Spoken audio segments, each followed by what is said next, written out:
Ang atong tubag sa Salmo nag-ingon, magsadya unta ang mga maayong tao diha sa sumpay.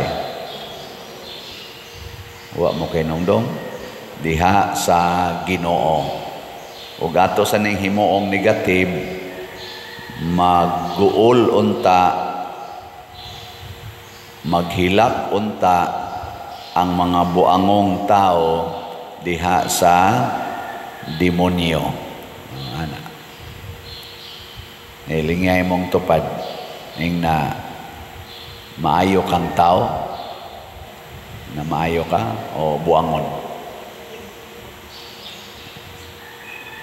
Narabay daghan mo ingon, ako, Padre, nagminatarong yu ko sa akong pagkatao, wa gyud ko'y gibinuangan, wa ko'y gilupigan, pero ay lang gyud ko nilag binuangi, wa ra ba gyud ko manghilabot nila. Ano? Unsa man na siya, maayo na siyang tao o buangon? Mura siyag maayo pero naay gi-reserve nga kabuang. Nya ingon siya, ay lang gyud ko unahi kay wa ra ba gyud ko manghilabot. Ilag ay kong binuangan, kailagi na sila kinsa ko.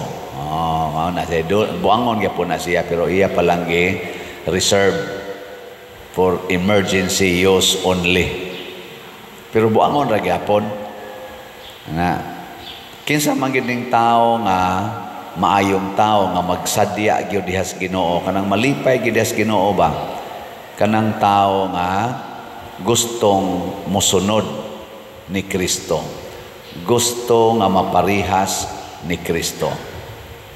Nilingay mong tupad na gusto kang maparihas ni Kristo. Gusto ka? Nya moingon gyud na siya, adi lang ko kay gipatay man to. Buangon ang tawhana. Kay og di ta maliwat ni Kristo, ato kita maliwat sa demonyo. Og mao na sa atong unang pagbasa, si San Juan niingon gid siya diri nga ang kinabuhi diha ni Kristo og nakita nila ang kinabuhi nya. Kining maong kinabuhi gipatay ni, pero napamatud-an nila nga ang kinabuhi di gyud mamatay. Mo ni ilang gisangyaw sa ebanghelyo si nga di na kita mamatay kay didto sa kitawag og empty tomb. Usa si San Juan og si Pedro nga nakakita gyud nga ang lubnganan nga gilubngan sa gitawag natog namatay nga lawas empty na. Wa na didto after mga 2 days kapin or 3 days ang pagkwinta ato kay Bernes namatay, pagka Domingo na empty naman ang lubnganan. Nya ang gipadagan sa mga sundao nga istorya nga gikawat ang lawas nga patay sa mga apostoles. Og kung gikawat pa, maapil untag da ang panapton nga giputo sa ulo o giputo sa lawas. Pero may man kayong pagkapilo, gilain og pilo ang panapton nga giputo sa ulo o panapton sad nga giputo sa lawas. Kinsa bang kawatana nga mamilo pa? No? Nya na ang mga sundao nagtan-aw na skilid nya nakahigayon lang yung kapag suod kay gaduka-duka ba tong sundao, mamilo pa ka dito. Nga batan-on gani karon di na magikamaong mamilo nga wa ginay gabantay ang sundao nila. Biyaan ra man diha nga ga lukot-lukot ang mga gihigdaan. Pero kadto may pagkapilo pasabot dunay saman dunay proper nga paggawas o kinsa may nigawas nga pinahimutang ang Ginoo nga mao ang kinabuhi. Nya kun motuo ta ani ang resulta, di na kita mahadlok mamatay mo ginay una. Ngilingay mong tupad ning na daghan na rabarong nangamatay, okay ra nimo ika January Ina-okay na nimo karong January 2025. Ana. Nandaghan naman giro nga matay niya. Mura ganin na isang mahadlok. Ing na dayon, wa kay kinabuhi. Mao na siya, munang magsadya gyud ang mga taong buutan, ang mga taong nga liwat ni Kristo, magsadya gyud kay gisayunan ka, dili na ta mahadlok mamatay. Ang babag sa atong pagmaya, ang babag sa atong pagsadya kanimang kahadlok. Bisag unsa pa nimo kadato, bisag unsa pa ka secured sa imong gipuy-an kay naa jud ka sa gated subdivision, naa pa jud kay guard sa main entrance sa subdivision, naa pa jud kay security guard nga imo diha sa imong balay, naa pa jud kay CCTV, ana tanan, naa pa kay mga control sa imong pultahan nga imo lang kontrolon sa cellphone, ana malak nang imong pultahan, wa nay makasud. Bulletproof pag yun imong sakyanan. Pero mahadlok kang mamatay? Wa lang yapon kay kalipay. Magpanglingi ragyapon ka. Mao na siya ang unang rason nganong magsadya. Ikaduha, nga magsadya tungod kay ang Ginoo nga atong gisunod, mao ang gamhanan sa tanan. Nothing is impossible with God. Ano siya? Nilingi ana sa di mong tupad. Sige lang itaglingi-ilingi aron di ni mo tikig atong liog. Ing na mutuo ka nga mausab pa ng imong naong sa Ginoo. Ing na tuo ka nga ang Ginoo makausab ng imong naong. Zan, tuo mo dili. Kay ang mga tao nga wa mo tuo nga ang Ginoo makausab sa atong naong, ang Ginoo mo'y nagbuhat sa atong naong, magpatabang ngadtos mga tao nga muritukis naong, muritukis sa kilay, muritukis sa pilok, muritukis sa colors buhok, muritukis buhok, uban pa diha mga naong irituki, mga ilong patason, ana mga ngabil pabukaron ug uban pa. Mugastog dagkong kwarta para irituki ang naong aron kuno mausab. Ang Ginoo ray makausab ana Ginoo ra gyud. Unsaon man pag-usab sa Ginoo ang atong naong. Ang iyang yung usbon sa atong naong kana gyung mga yawanon nga naong iyang himuong Dios nun. Kay ang labing ngilad nga naong kana gyung mumarka nas imong naong ang naong sa yawa. Ngilingyan na sa imong tupad. Ing natan-aw nimo sa kong naong na ay Ginoo. Nimarka sa akong naong ang naong sa Ginoo. May daghan na kayrong mga ginikanan na ang tan-aw nila sa ilang mga anak, yawa na, pisti o ginatay ang naong. Mao na magsige na sila pamalikas, kamong mga yawaa mo, kamong mga pistiha mo, kamong mga inataya mo, unsa pa ng ilang mga balikas. Mao na ilang nakita sa ilang mga anak hasta ang luuya. Ngano man kay ang ilas ang kasing-kasing sa mga ginikanan wa na mahigugmas Ginoo og dili na suod sa Ginoo. Daghan sa mga asawa nga nagsige nagtan-aw sa ilang mga bana nga animal, yawa, pisti, ana. Di ba? Ambot wa ba ka manimbarong ubang asawa, no? Nga wa na kailas iyang bana. Og daghan sang mga bana nga wa na sad kakitag naong sa Ginoo sa ilang asawa.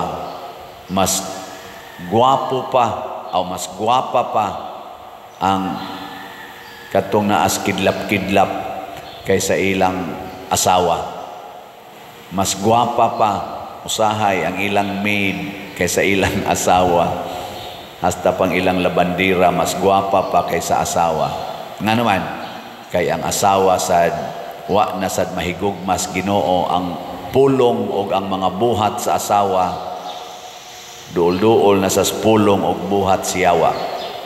Muna, kung suod tas Ginoo magsadya gyud kay nga naman usbon sa Ginoo ang atong kasing-kasing. Karong Pasko usbon ginatong kasing-kasing. Kanang dili gyud mo palit og slat, unsa man na sila naong yawanon o Diosnon. Ito bag. Uy, kana bang di gyud mo palit og slat ba bisag atong baligyaan sige slat, maminaw ra nya di gyud mo palit. Unsa nila Diosnon, yawanon. Kusga ba? Kana anong dugay? Dugaya sa inyo mo tubag abi kay nangaigo man mo nya, di lang gina inyo tubagon. Kanang objective lang ba? Yes, yawanon. Nga naman, wa man na maghatag og kalipay nato. Wa man na maghatag og kalipay sa mga tao nga atong pahilunaan aning atong slat. By the way, ang ato deng slat sa litson karon ra ba ni gamiton rong gabi atong litson last na lang sa ron atong pamaligya. Napabayay daghan-daghang nahibilin 30 man to ka slat. Ang atong halin iabot nag 17 kaslat, napay 13 kaslats. Pero pakpakan na to ha, ang 17 kaslats. Karon na ang last, pero pwede padawaton ugma. Aron, basin pa din, mahurot gining 13 kaslats. Lingya imong tupad, na baligya ko tong among baboy kay ipalit na kog slat. Nakatong baboy na mo nga salin sa sa tong kuana sa tong sakitang ni patay sa mga baboy ASF African swine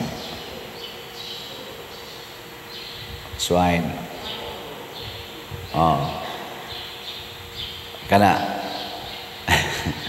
inaibaligya to na akong among salin dito sa ASF aron akong palit og slat. Lipaya lagi. Hasta ikaw nga nibuhat ana, malipayon kayo. Ndot kay nastanan. Mao na naigsuon si San Juan nakasinati sa maong kalipay kay wa ra siya masuod ni Kristo. Nasuod pagid siya sa mahal nga Birhen Maria. Kay didto ni puyo si Maria tipon kaniya aron tudluan pagid siya og mas lawom nga kasinatian, mas lawom nga kamatuoran bahin sa atong kaluwasan. Muna sa tanang ebanghelista, upat man sila kabuk, Mateo, Mark, Luke, John. Si San Juan ra, si Saint John ra gyud sa iyang ebanghelyo nga nagsugod siya didto sa langit. Ang iya bang gisangyaw, gasugod sa langit. Kanang gitawag na to chapter 1, the prologue sa gospel ni John. Ningon din siya katong gibasa na to gahapon ba to, ang pulong sa wala pay nabuhat bisan unsa, ang pulong uban na sa Dios ug ang pulong Dios ug pinaagi sa pulong nahimo ang tanan. Unya ang pulong nahimong tao, mao na to si Kristo. Og nipuyo uban kanato. Si John ray nagsulti ana nganuman dili lang kay suod siya ni Kristo, suod pagid siya ni Maria. Siyempre si Maria gyud mo'y magsigig sulti niya nga kana katong akong gianak, katong inyong maestro, pulong tos Ginoo. Nya gihatag to nga rin ako. Hindi man to gikan mader. Ingon tingito si John, siya gikan gyud to dito sa langit. Kay ang pulong sa Ginoo mao man ginahinungdan nga nahimo ang tanan. Nya kinsa man sa gatudlo ni Maria, ang Espiritu Santo. Kay si Maria napuno man sa Espiritu Santo. The knowledge, the wisdom of God is the Holy Spirit. Mao na ningon si Jesus, tudluan mo sa Espiritu Santo sa tanan nga kamatuoran nga angay ninyong masayran, nga dili pa nako kayang isulti ninyo karon. Og si Maria puno ni ana. Ma-privilege kayo si John. Kita sa dinhi, privilege punta kay nanam sa tay debosyon sa mahal nga Birhen Maria. Gilas na lang lingi sa imong tupad. Ing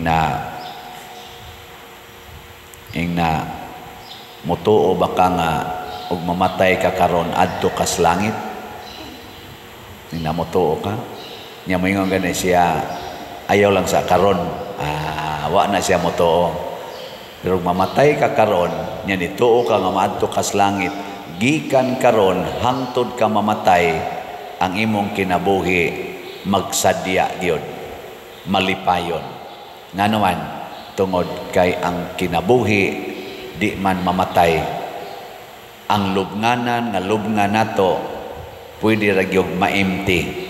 Kay ang kinabuhi belongs to God, not here on earth. Beneficiary ra gyud ning kalibutan mga igsoon sa kinabuhi. Pero ang tinuod yung author o owner sa kinabuhi is God. Pero kawaton lang ni siyawa.